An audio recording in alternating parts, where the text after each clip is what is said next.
International students at risk again after new ICE memo on SEVIS terminations.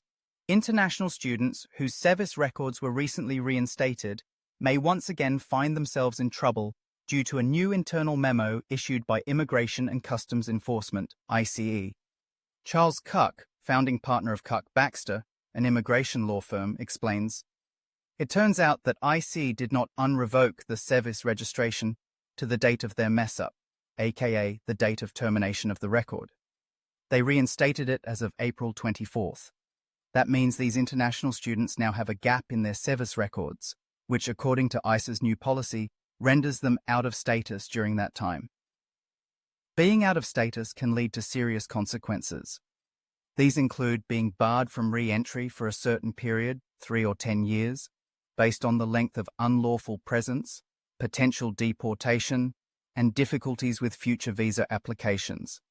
According to a copy of this memo reviewed by TOI, it provides specific guidance to the Student and Exchange Visitor Program, SEVP, managers to terminate SEVIS records. These can be terminated on various grounds such as failure to report employment while undergoing optional practical training, OPT, on approval of a change of status from F1, failure to comply with the terms of the F1 visa, withdrawal from the educational institute, and revocation of a visa by the Department of State, DOS. ICE officials in various court hearings cited that the agency was restoring the SEVIS records and that it was developing a policy framework for SEVIS record terminations. Until such a policy is issued, the SEVIS records will remain active, will be reactivated.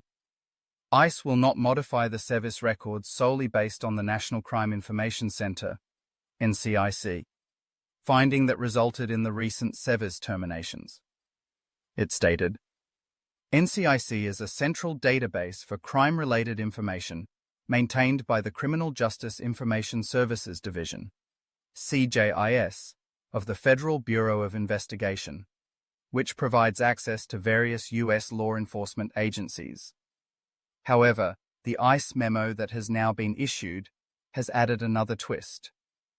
Key questions now facing international students include: will the SEVIS reactivations be considered retroactive? Does the period between termination and reinstatement constitute unlawful presence? Are students still at risk of detention or deportation? According to immigration attorneys, class action suits and individual lawsuits that will be filed in the days to come will seek answers.